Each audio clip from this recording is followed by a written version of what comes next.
It's Friday, Feedback Friday, the feedbackiest day of the week. God, it's Feedback Friday. And this Feedback Friday, I'm recording this on Wednesday because it's that busy a week that I gotta get it done in advance. It's Feedback Friday, and we are talking about, yes, weakness is valid with some caveats. This primarily is going to directly respond to Monday's comments. And in part because I'm recording this on Wednesday, so there's not enough time for Wednesday comments to come in. And I did that, weakness is valid. Weakness is also valid was the one of the first comments to come in. And it's like, yeah, yes, we all have weaknesses. I think that, again, our societal concept of weakness, first of all, the idea that something is a weakness comes in at too low a bar, personally, I think.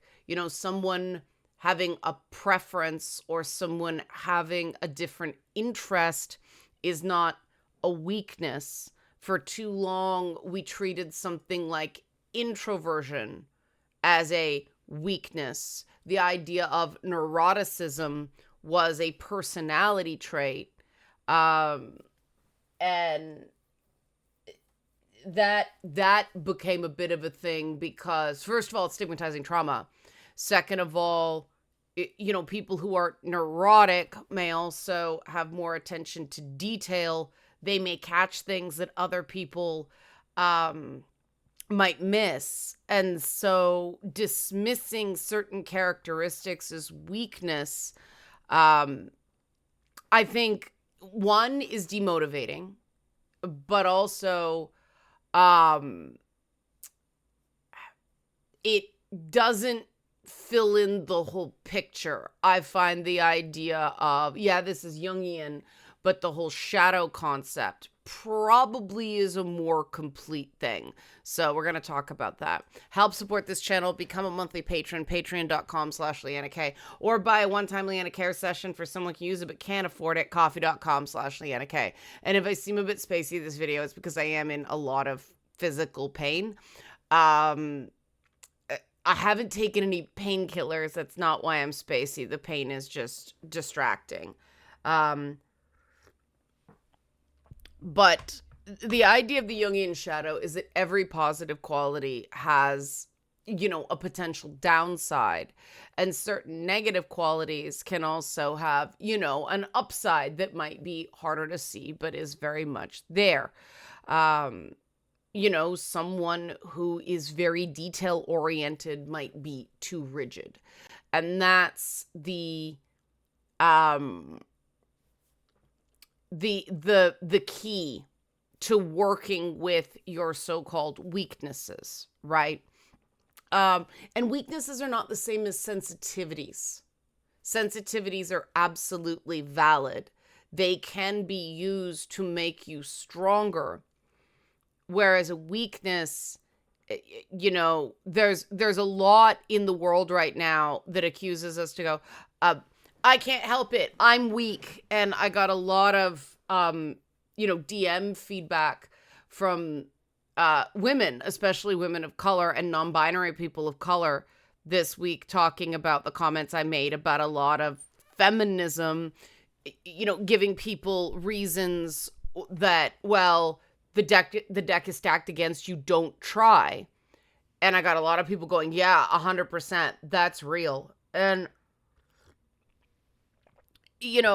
we see the manosphere borrowing this feminist structure and doing the exact same thing to men, and it's a race to the bottom. And there is an alternative. And it's a question of, what is that? And I do think that too often the world slices and dices up people's personality into good and bad, and nobody asks the individual in question what they feel about it. And too often there's a lot of fundamental attribution error going on in that people attribute something that may not be a good outcome, or there's a bad behavior, and they see it as a character flaw instead of something environmental. You know, the example that tends to be used is, well, that person's late for work. They're so lazy and they don't take their job seriously. Instead of, they're on a bus route that's super crowded and there's construction that just popped up with no notice this week. That's why they've been late 3 times this week. And I do find more and more people sinking into, I can't do it. And that at that point, I start getting gravely concerned, because I do think that there's a benefit to try.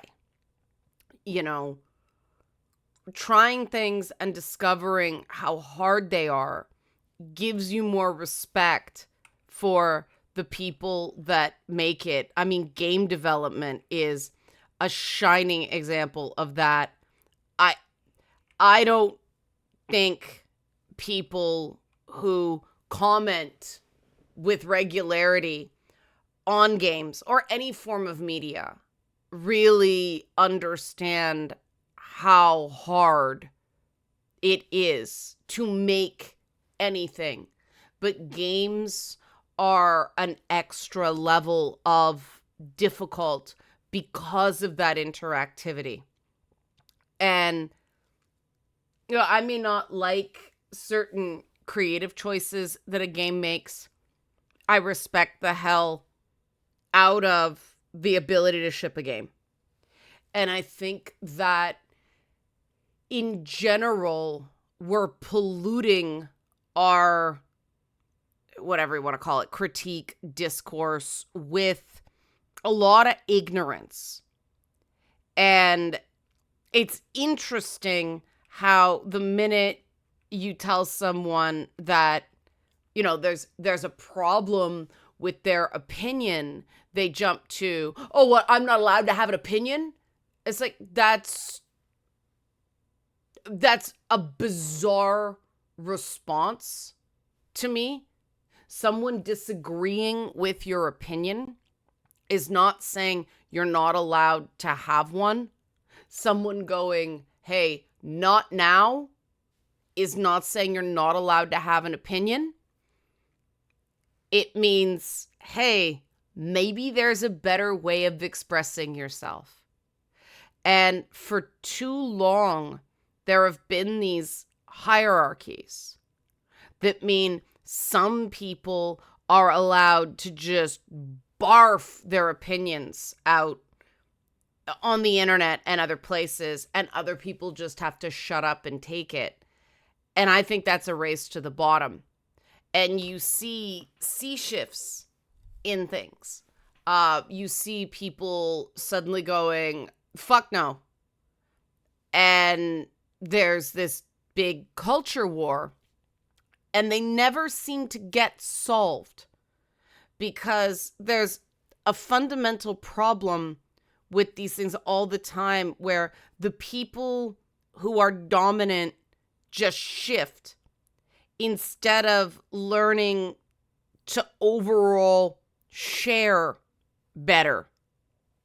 And I've been taking a lot of shit for making comments about DEI lately and other things.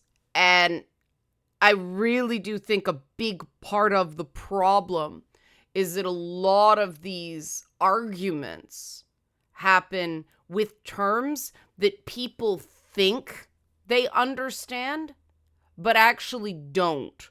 And I had a moment this week where I was talking to people, and I'm like, what does grounded Star Wars even mean, right? Because grounded basically means centered and sensible. And I don't know how that applies to a show like Andor, where, I mean, they're staging a doomed rebellion. How is that grounded in the conventional sense of the term? The term doesn't make any sense. And so many of these terms, people use them and they apply them, but they don't think about them. You know, we don't really think about what it means to be inclusive when we have inclusion policies.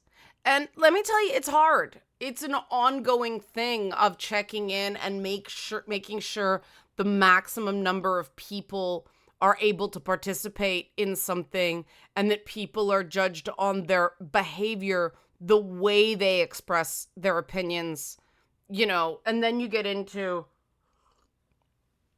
okay, where's the line between how you express your opinion and your opinion itself being a problem?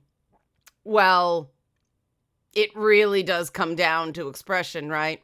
If you think that, you're in, say, a Discord server and you think that the owner doesn't know what they're doing and you should really be running the place, well, you're entitled to that opinion. But if you say it, the likelihood that you're going to get kicked out is quite high. And it's odd to me that people seem to struggle with this acceptance of consequence. And I've heard a lot of reasons for why, and they all make sense, and they're all just a piece, but there seems to be something missing as well. When I tackle these problems, I tend to map them, and it's like, okay, this goes here and this thing, like, the you should know this by now method of teaching. You should know this. Well, the person doesn't. So what do you do now? Do you make them feel like shit about them? Or you say, okay, I'm going to tell you this one more time, so pay attention this time, please.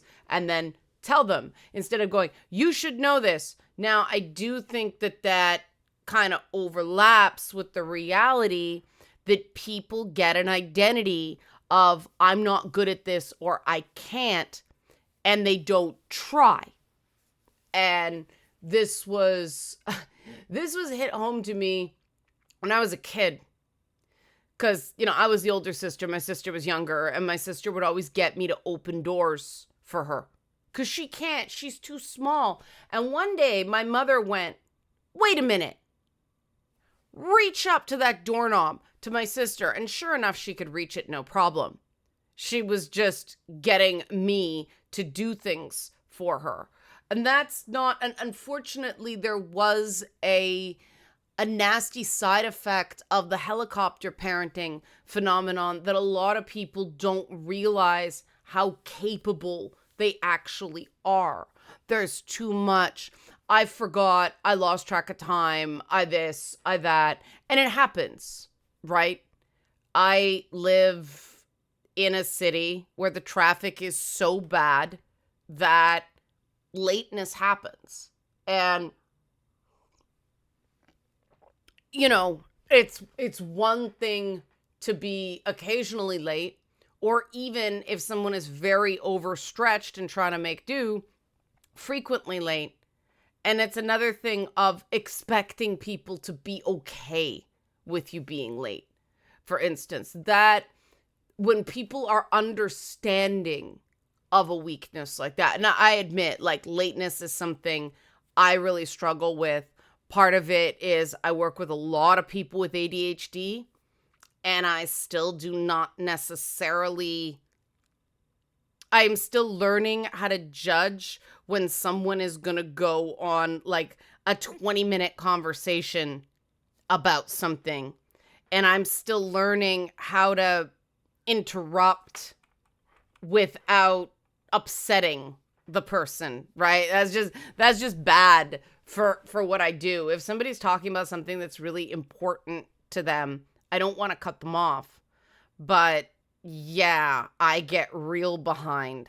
And I mean, like, this week, the internet's been inexplicably terrible for me this week. So that's cut into. But, I appreciate when people are understanding. I don't take that for granted.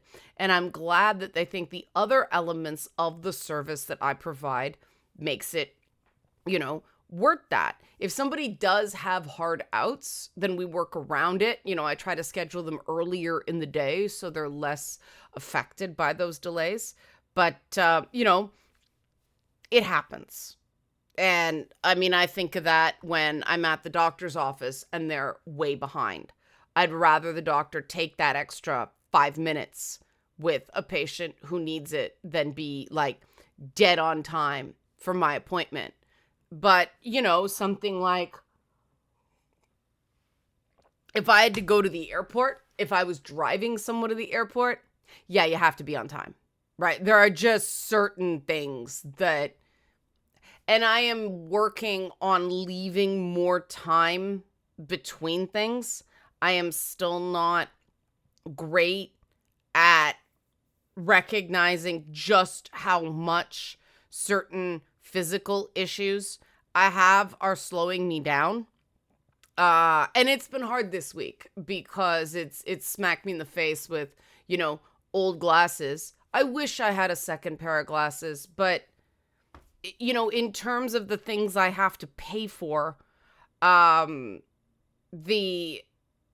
lower priority than other things like a new roof on my house and dental work I have to get done. So I have a pair of glasses, a second one when I need them like a couple months out of the year.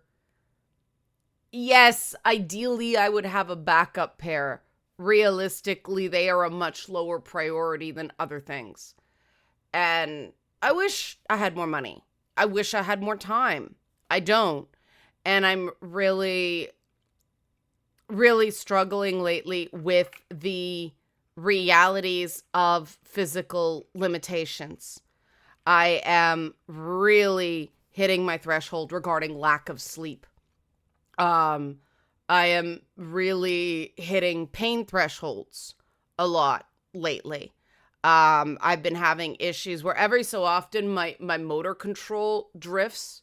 So like last week, I was pouring a hot drink into like from the saucepan into the cup and my hand it stopped moving. I'm like, okay, stop. And it just didn't. And I poured the drink over my left hand instead of into the cup.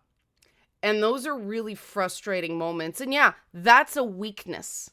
That is something I can't control other than overall take care of my health and stress levels, which, is really not conducive to doing content on the internet. You can't completely control your stress levels when the internet is the internet. Similarly, you can't control what other people do. And if somebody decides to go off on me in a certain week, did I deserve that? No. Was it my fault? Sometimes, usually not. Or you can understand it to an extent, but not how much it went on. But some people take liberties, and when they're called on it, it's I'm sick or I'm weak. And weaknesses are valid when you use them to plan, when you recognize what you can do and what you can't do. Part of the household stuff that's really frustrating to me is there are like household jobs around the house that I started before COVID, when I was still trying to push through my hand issues. And I had to admit, I can't do them. And finding a contractor who will take the job has apparently been impossible. The job is either too big, or it's too small, or it's too far, or it's this, or it's that. And I know I'm not the only one going through that with contractors, but it's like, I know I used to be able to do this stuff. And so it's so frustrating to look at it and just go, maybe I should just push through. It's like, yeah, and be in agony for 3 weeks afterwards. But we all sort of face these dilemmas, and it's difficult because the world is so obsessed with strength. And here's the thing, a lot of it's bullshit. A lot of it's bullshit. You know, it doesn't take a lot of strength to scream at someone.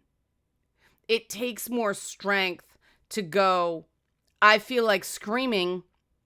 It's not really the person in front of me's fault. I have to take a minute and recognize the thing that's really bothering me is not this person, and so I'm not going to take it out on them. You know, it takes more strength to take correction. And one of the things that I find so frustrating about the way internet comments work is if I am doing something wrong, I want to know. But the comments are of the form, you are something wrong, right? And I hear this from a lot of people as well. People walk around terrified of, I see this, I saw this a lot in the comments about the insecurities video is, you know, they're not good enough for the world. They're not good enough for, you know, it's the world, society. And the thing is, the world doesn't know you. Every single person in the world does not know you. There is something fundamentally wrong with something immediate if you are that afraid of just something amorphous going catastrophically wrong because of something innate in you. That is the sign of a serious problem, not in you, in your environment.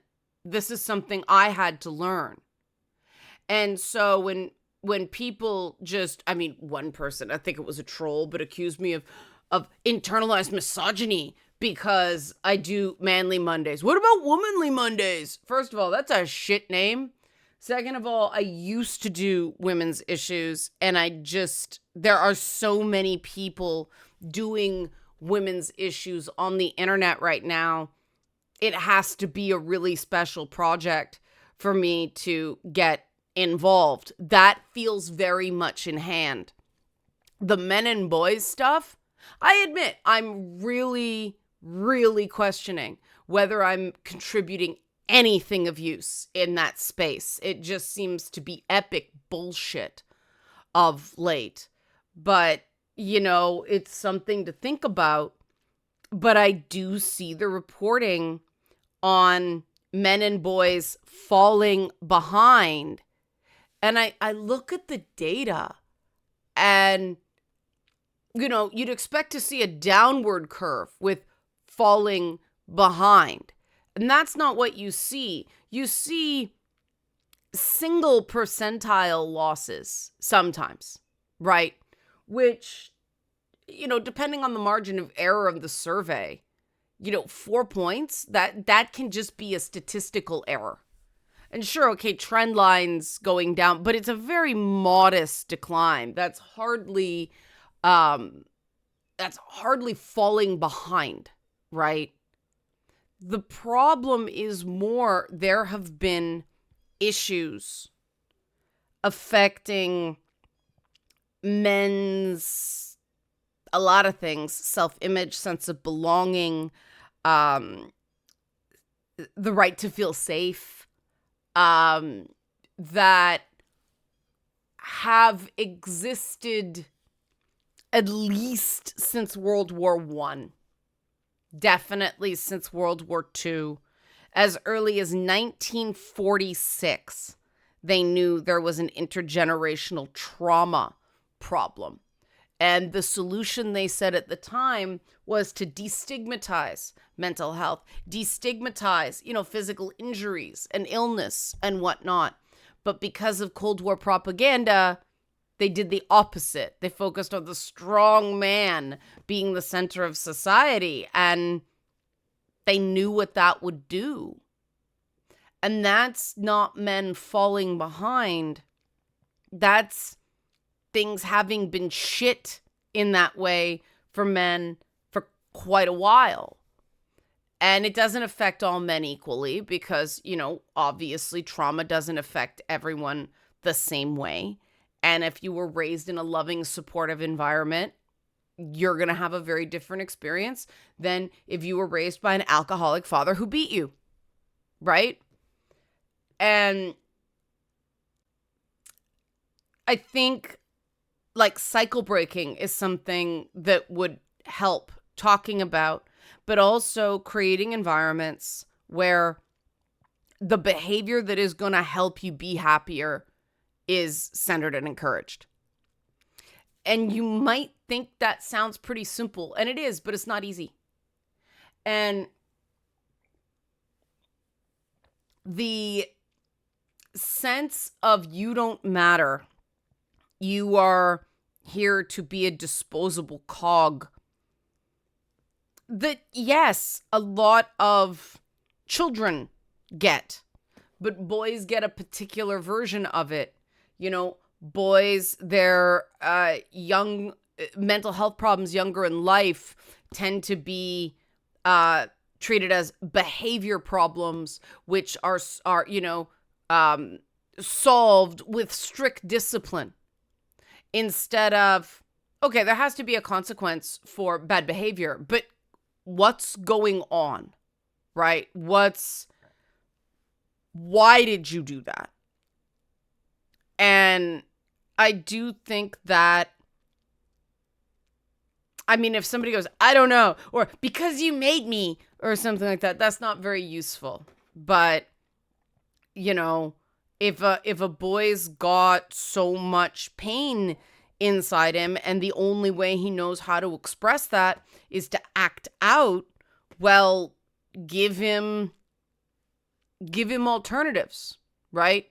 The same way we have failed terribly at giving girls ways to be accepted and valued by society that aren't hot.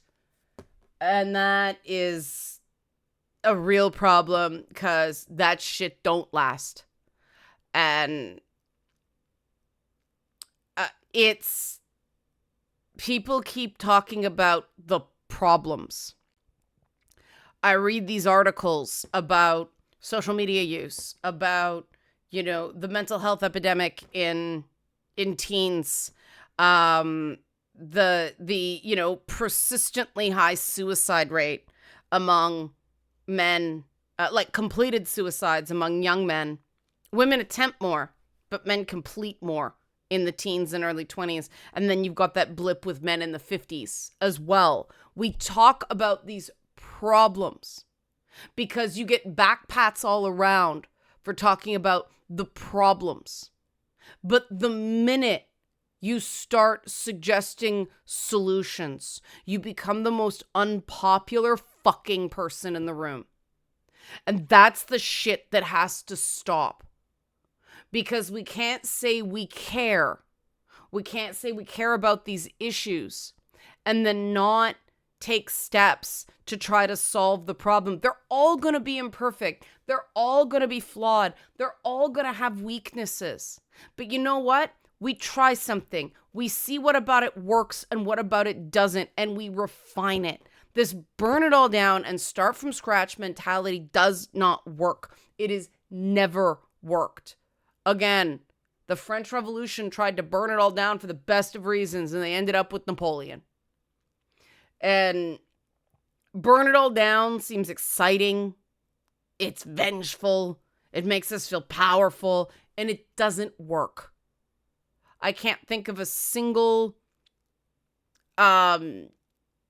instance where it has worked. And ironically, an old plantation house burned down, and I think it was Louisiana, one of the Carolinas, something like that. But I mean, social media was pretty funny about that. And you know, the divided attitudes of, oh, that big beautiful old house burned versus, yeah, burn, motherfucker, because, you know, it's a plantation, which means there were slaves there. And I mean, okay, so that burns down. Is rebuilding it really going to do anything? You know, and okay, it's a symbol. The symbols don't sting as much unless there's an underlying persistent problem. You know, She-Hulk isn't really the problem for guys. It's not. You know, what you think of Bella Ramsey's acting is not, I personally think they're great, but that's not really the problem. The problem is much closer and it's much more personal. And that's when, if people start thinking, oh no, I can't admit that to myself because that makes me weak. Well, no, it doesn't. It makes you vulnerable. And that's not the same thing. Like, I know when I come out here and say, I'm tired and I'm struggling, I know cruel people may decide to take a shot because it's a vulnerability. And I'm prepared for it, so that shit ain't gonna work. I say this, look, this is the impact of the garbage that's been coming around lately. So maybe people, because I speak to the people who can be persuaded. I speak to the people who come at this in good faith. Even if their behavior is kind of shitty, there's hope. Those are the people that if they go, all right, you're right. You know what? I could be a bit less negative. I could be a bit less critical. I could focus more on a more balanced approach to what you're doing because I do enjoy your content, right? Saying, keep doing it. Don't give up. Fight for what you believe in. Even though people like me disagree with you, does not fucking help. I said to that guy, I'm not your punching bag. Do I think I'm going to get through that guy at all? Realistically, no. Is there a chance? Yes. I live in hope. And that's what I do, why I do what I do. If people are just going to be cruel, I'm well used to that. But we can't tell people, embrace your vulnerabilities. Don't be afraid to express your feelings. We can't tell people to do that and not do that ourselves. It's completely hypocritical. And so I got to be the change I want to see. Is it hard? Yeah, it's fucking hard. But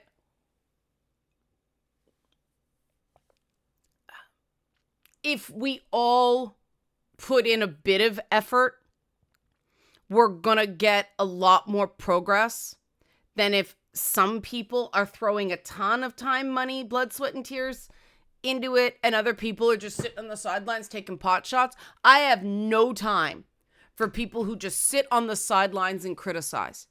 Either give me an alternative solution or I don't care about your negativity. I don't care about your criticisms. How do we make it better? And that doesn't mean you're not right in some of your critiques. It's just without a different path forward, I'm going to stay the fucking course because lying down and dying is not an option. Stopping is not an option. If we all agree that there is some sort of masculinity crisis going on, continuing to just contribute to it instead of do something about it is absolutely hypocritical. And we're going to have to try a few things that don't work before we find something that does, right? Because, I found, when I did women's studies and then I got into television and I started putting some things into practice, I found that a lot of the shit just doesn't work. What I found everybody felt best with is presenting people as individuals who, obviously we play to people's strengths, but you can't just substitute the male gaze with the female gaze because it's just, they're too big. You have to figure out what you're trying to say. And one of the things on, the late night show I did at Red's Night Party back in the day was something real simple of every woman on that set, like every person on that set, but notably every woman on that set, because there were dancing girls. They had the opportunity to talk. They weren't just there to be looked at. They were allowed to speak. And little changes like that make a big difference. And we found also that, women want very different things. Women find very different things sexy in men than women. And people still don't listen to me on that one. And that's frustrating. But, I saw the results. And, making positive change is frustrating sometimes. But you can't say you care. You can't say you want things to be better and not put some skin in the game. It's just not authentic. And I mean, it isn't just about men. The domestic violence statistics are stubbornly stuck far too high. But the reality is that if we want those to come down, again, we have to deal with the people, committing the violence, not just build shelters for after the violence has already happened. We have to figure out what the hell is going on and pay some attention to the group who's at risk of, beating their girlfriend or abusing their wife. And yes, men abuse men, women abuse men too. No denying that. But, the statistics are what they are.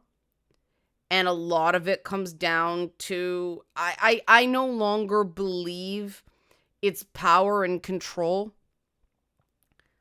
That's the symptom. That's the byproduct. It's not what's really going on. I think that when you talk to these guys, I was weak. I didn't mean to do it. I just got drunk and I got so angry and all that. And I've heard women do that too. But at the core of it, they think they're worthless. They don't put in the effort to do better because, one, they don't think it's possible. Two, who the fuck cares? They're garbage anyway. And we can't save everybody that way. But I do think we can do better than what we're doing.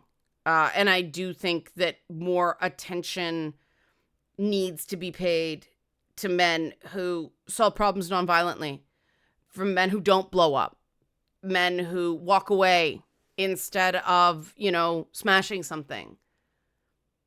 Focusing on the bad men is just going to encourage more bad men. We know this.